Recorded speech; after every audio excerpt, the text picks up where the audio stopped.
आज हम सुनेंगे उस महान योद्धा की कहानी जिसे दुनिया ने सूत पुत्र कहा, लेकिन जिसने अपने कर्मों से खुद को दानवीर और महायोद्धा साबित किया। ये कथा है कर्ण की, जो महाग्रंथ महाभारत का सबसे दुखद और तेजस्वी नायक माना जाता है। ये कहानी सिर्फ युद्ध की नहीं, बल्कि सम्मान, त्याग, वचन और नियति की है।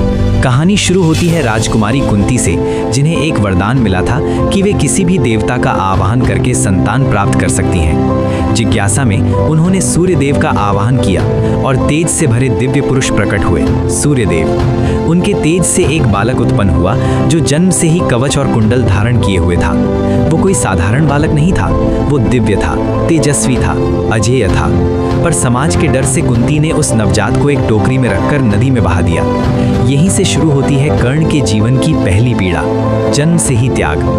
वो टोकरी एक सारथी अधिरथ और उनकी पत्नी राधा को मिली। उन्होंने उस बालक को अपनाया, प्यार दिया और उसका नाम रखा कर्ण। राधा के स्नेह से पले कर्ण को दुनिया ने सूत पुत्र कहा, पर उसके भीतर राजाओं जैसा तेज था। बचपन से ही उसे धनुष बाण से प्रेम था। वो सूरज को देखकर अभ्यास करता, मिट्टी के लक्ष्य बनाता और घंटों तक तीर चलाता। उसका सपना था सबसे बड़ा धनुर्धर बनना। जब वो शिक्षा लेने गुरु के पास गया तो उसे उसकी जाति के कारण ठुकरा दिया गया।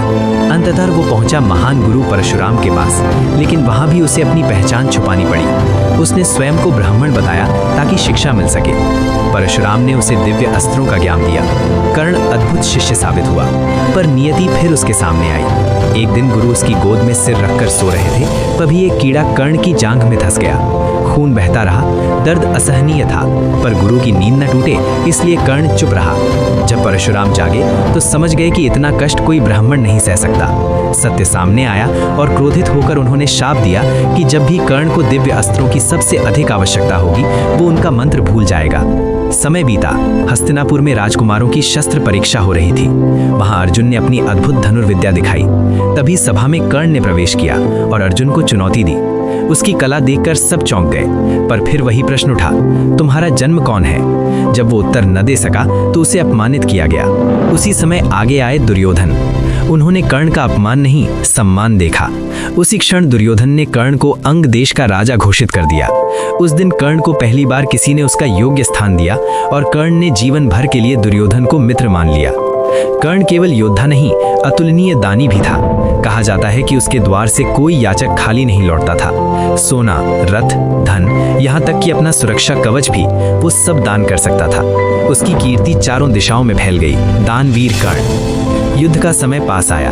देवताओं के राजा इंद्र, जो अर्जुन के पिता थे, जानते थे कि कर्ण का कवच कुंडल उसे अजेय बनाता है। वे ब्राह्मण का रूप लेकर कर्ण के पास पहुंचे और दान में वही कवच कुंडल मांग लिया। कर्ण पहचान गया कि ये कोई साधारण याचक नहीं, फिर भी उसने बिना हिचक अपना कवच कुंडल काटकर दान कर दिया। उसके शरीर से रक्त बहा, पर उसके चेहरे पर संतोष था। वचन और दान उसके लिए जीवन से बढ़कर थे। महायुद्ध छिड़ा। धर्म और अधर्म की सेनाएं आमने सामने थीं। कर्ण ने दुर्योधन का साथ चुना, क्योंकि उसके लिए मित्रता ही धर्म थी। युद्ध भूमि में कर्ण ने अनेक महारथियों को परास्त किया। उसका पराक्रम सूर्य जैसा प्रखर था। जब वो रथ पर खड़ा होता तो शत्रु कांप उठते।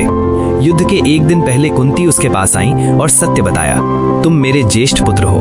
कर्ण के पैरों तले जमीन खिसक गई। जिसे वो जीवन भर खोजता रहा, वो सत्य सामने था। पर उसने कहा, माँ, अब बहुत देर हो चुकी है।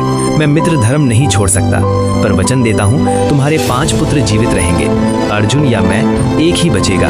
ये था कर्ण का कठोर लेकिन सच्चा निर्णय। अंतिम युद्ध में कर्ण और अर्जुन आमने सामने आए। भयंकर संग्राम हुआ। आकाश अस्त्रों से भर गया। तभी शाप ने असर दिखाया। कर्ण अपने दिव्य अस्त्र का मंत्र भूल गया। उसका रथ का पहिया धरती में धंस गया।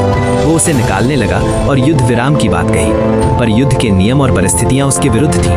उसी क्षण अर्जुन ने अंतिम बाण चलाया और सूर्यपुत्र कर्ण धरती पर गिर पड़ा। जब सत्य प्रकट हुआ कि कर्ण ही कुंती का ज्येष्ठ पुत्र था, तो सब स्तब्ध रह गए। पांडवों की आंखों में आंसू थे। तब सबको समझ आया, जिसे वे सूत पुत्र कहते रहे, वो वास्तव में राजवंशी, दिव्य और महान आत्मा था। कर्ण की कहानी हमें सिखाती है, जन्म नहीं, कर्म महान बनाते हैं। अपमान सहकर भी जिसने दान नहीं छोड़ा, अस्वीकार सहकर भी जिसने मित्रता नहीं छोड़ी, और सत्य जानकर भी जिसने वचन नहीं तोड़ा, वही सच्चा महायोद्धा है। ये कहानी वीरता से ज्यादा चरित्र की है। ये कहानी है सूर्यपुत्र कर्ण की, जो हार कर भी अमर हो गया।